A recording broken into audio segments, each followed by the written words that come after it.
Welcome back to Ivi Road Trip. Nah, kali ini mungkin agak sedikit berbeda ya kelihatannya karena saya tidak ada di kemudi.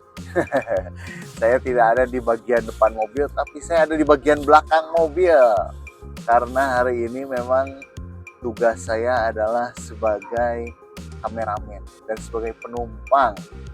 Tapi kita akan lihat siapa yang nyetir di depan dan siapa yang akan duduk di depan. Dan kita juga akan membahas untuk seperti apa sih kondisi sebagai penumpang di belakang walaupun saya cuma sendiri. Nanti di episode selanjutnya bakal ada tentang bagaimana rasanya sebagai penumpang di belakang, tapi kita isi banyakan. Tapi karena berhubung saya sendiri nggak apa-apa, kita lihat sekarang siapa yang di depan. Ada siapa ini yang nyetir? Hai. Nyetir harus konsentrasi ya, jadi maaf bukannya sombong. Yang ini ada siapa ini? Hai, welcome to Ivi Road Trip lagi. Betul sekali, jadi kita ini akan mencoba sebagai penumpang kalau saya, dan ini sebagai day in my life antara ibu dan anak yang akan jalan-jalan. Jadi Oke. kita mau kemana, Mariam? Mau ke cafe playground. Oh, wow. Ada playgroundnya katanya. Ini dia POV ibu sama anak kalau naik EV VinFast VF3 ya. Harus nyemil Kenapa harus nyemil? biar nggak ngantuk. Eh, Nyemilannya harus yang pedes. Kalau ini nyemil nggak? Enggak. Kalau ini ngapain dong? Lagi mainin kali.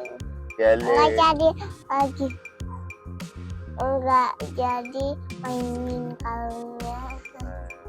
Kelihatannya kalau pandangan dari belakangnya sebagai saya penumpang untuk melihat istri sama anak saya di depan ini kelihatannya nyaman-nyaman aja ya.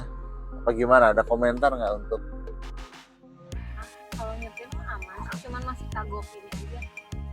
Masih adaptasi untuk gigi-giginya sama ini lifting yang kayak gitu-gitunya masih. Tapi udah mulai terbiasa, tapi kadang sometimes masih bingung gitu. Kalau Mariam enak duduk di depan, enak duduk di belakang. Enak duduk di depan.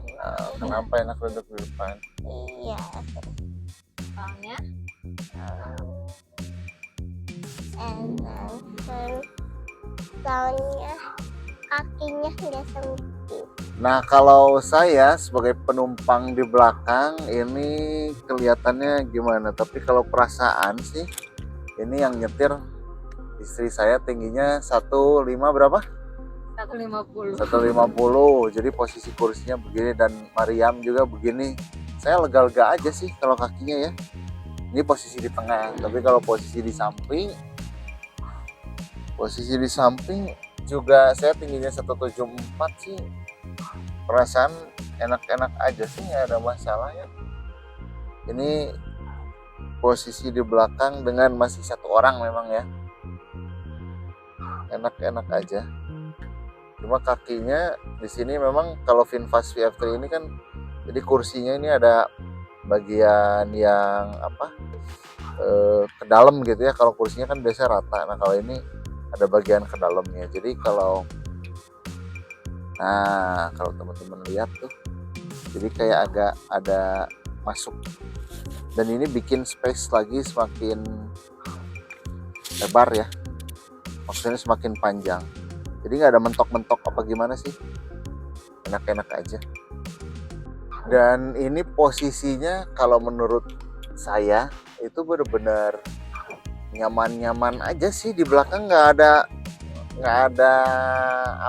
ada komplain sih kalau saya. Nggak tahu untuk perjalanan jauh ya, tapi kalau untuk perjalanan di kota kayak gini benar-benar enak aja, nggak ada komplain. Terus jarak pandang ke depan juga enak-enak aja sih. Ini ada kaca di sebelah sininya, enak juga, visibility-nya menurut saya pas gitu. Cuma ada satu yang bikin ngeganjol.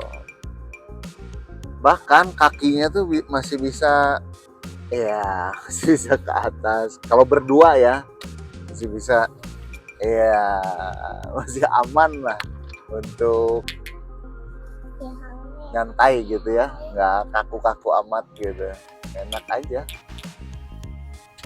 masih aman nih, masih bisa ke tengah juga. Masih aman. Nah, yang ngeganjel tuh ini. Sebenarnya untuk posisi penumpang itu armrest ini sangat memanjakan ya, belum lagi ada cup holdernya lagi kan. Jadi enak gitu. Tapi armrestnya ini kalau misalnya ini kira-kira ada 3 orang dewasa duduk di belakang, nah itu yang jadi masalah. Jadi armrestnya ini justru menghalangi gitu. Jadi bikin space tambah sempit sih kalau menurut saya ya. Tapi kalau untuk berdua itu enak banget. Apalagi ada armrest gini kan jadi enak. Belum ada cup holder, mau minum apa jadi lebih nyaman gitu. Cuma itu kalau misalnya darurat dipakai untuk bertiga, untuk 3 orang dewasa di belakang, ini jelas makan satu paha ya. Itu ini satu paha, sebelah sana satu paha. Jadi 2 paha. Kalau misalnya ini nggak ada armrestnya, bisa jadi di belakang ini bisa dipakai untuk 3 penumpang dewasa. Itu sih. Jadi idealnya memang mungkin didesainnya untuk 2 orang penumpang. Tapi nanti kita akan coba juga. Kita akan bawa 2 orang dewasa plus 1 anak kecil ya. Apakah nanti kita lihat kenyamanannya seperti apa. Tapi nggak sekarang gitu. Ini hanya dadakan sebagai penumpang aja. Nah, ini masih bisa 1 penumpang nih. Kalau misalnya ada penumpang lagi di tengah, rasanya kayaknya nggak akan muat ya, karena ini nih yang tadi saya bilang, ini agak sedikit sepaha, ini lumayan agak lebar ya. Ini 1, 2, jadi sayang sih. Cuma kalau 4 udah no complain, ini enak banget sih. Cuma kalau mau tambah 1 lagi yang kelima, nggak tahu di mana. Terus posisi duduk di belakang juga gimana ya, enak aja, nggak ada, kalau saya nggak ada masalah, sama sekali nggak ada masalah, enak. Cuma posisinya mungkin memang agak tegak ya, agak tegak dan nggak bisa di recline kan, karena memang sempit space ke belakangnya, jelasnya nggak bisa di recline. Cuma kalau untuk jarak jauh, sekali lagi kita belum coba, nanti bakal kita coba semuanya, tenang aja. Enak banget ternyata disupirin guys. Jangan lupa sesajennya, please. Jadi kalau disupirin di belakang ini, aduh, tinggal duduk dia menikmati pemandangan. Atau di sebelah juga enak nggak, Mariam? Sedikit sih. Soalnya dipundurinnya biasanya cuma sedikit aja. Oh gitu, nggak bisa pulang sampai tiduran banget ya kayak dulu Iya. ya. Iya. Nggak bisa kayak Toyota gitu. Kayak apa? Toyota. Dari kecil udah diajarin mobil-mobil apa aja, dan salah satunya Toyota. Toyota apa sih kita dulu? Raize. Ya, Raize. Tapi ini enak nggak? Enak. VinFast ini enak nggak? Enak. Enak. Ngantuk kayaknya Mariam. Enak. Ini kalau supir ini gimana supir? Jadi pengalaman waktu baru beberapa hari cobain, terus pergi sendiri kan tanpa suami, dan ketika di lampu merah ada pengalaman nggak bisa dioperin giginya, jadi stuck aja di netral. Nah ternyata sebelum kita maju tuh harus di remnya diinjek lagi biar berubah, atau enggak diparkirin aja biar aman. Jadi ketika mau dirubah ke giginya tuh gak ribet, tinggal injek rem, berubah, maju. Nah pada saat itu karena nggak tahu kan, dinetralin aja di mobil tuh, terus injek rem, kan nggak ngerem kan kalau nggak diparkirin, dinetralin tuh direm terus. Pas dirubah susah, ternyata emang harus dikeparkirin dulu baru pas mau maju direm lagi. Karena waktu itu di lampu merah dan emang banyak yang ngelaksonin, agak sedikit panik, tapi untung kepikiran buat matiin dulu si mobilnya dan akhirnya dinyalain lagi, maju lagi seperti biasa. Itu namanya babak pemanasan.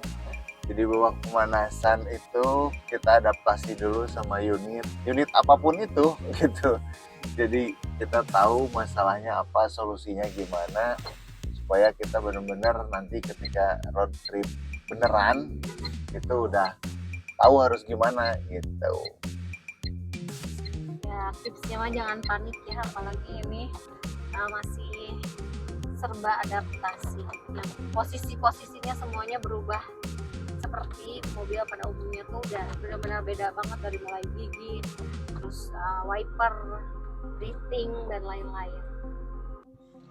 Dan seharian ini kita akan tetap, terutama saya, kita akan tetap jalan-jalan road trip di kota, tapi saya akan menjadi penumpang abadi selama seharian. Tapi ya benar-benar nyetir mobil ini tuh ringan banget untuk ngegasnya, apalagi bagian stangnya benar-benar ringan banget, enak banget lah. Ini testimoni real ya, mau setting-setting. Sebagai pengguna yang supir tembak ya.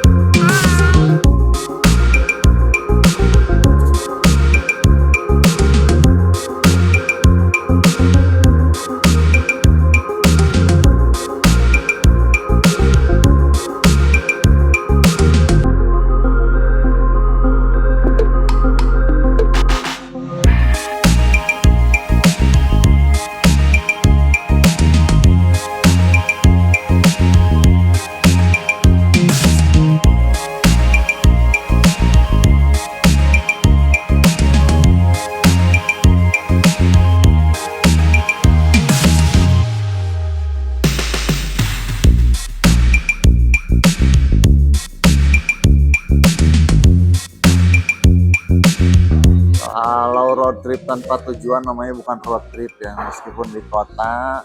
Tujuan kita kali ini memang kita mau kafe.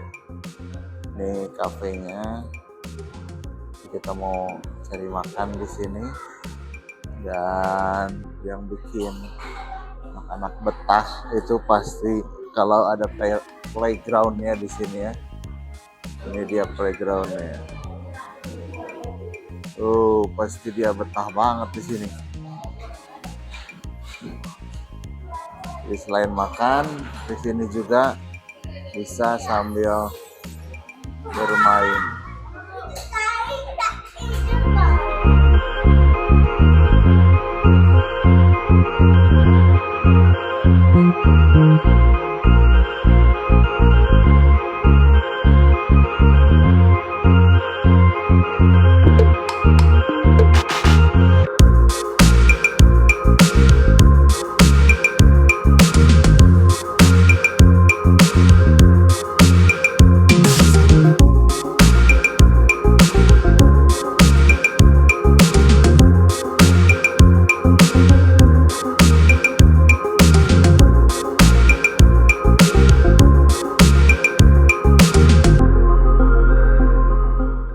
Mariam, gimana road trip sekarang? Enak nggak? Enak. Enaknya kenapa? Kasih tahu dong. Makanannya enak-enak. Mom gimana Mom? Ini enak sih, lihat. Setelah setahun hiatus yang biasanya kita syuting liputan kuliner wisata, akhirnya sekarang keluar kandang juga setelah ada mobil baru. Percaya atau enggak? Ini dulu ratu kuliner lah. Se-Bandung udah hampir 1000 lebih menu dia coba, karena memang setiap hari running bikin konten. hampir kurang lebih 5 tahun bikin konten kuliner. Kalian aja 365 hari dikali 5 tahun. Berapa ribu menu coba? Boleh nanti riset ini namanya Dian Permatasari. Banyak video kulinernya. Ini yang pada nonton belum pada subscribe ya. Subscribe dong. Bye bye.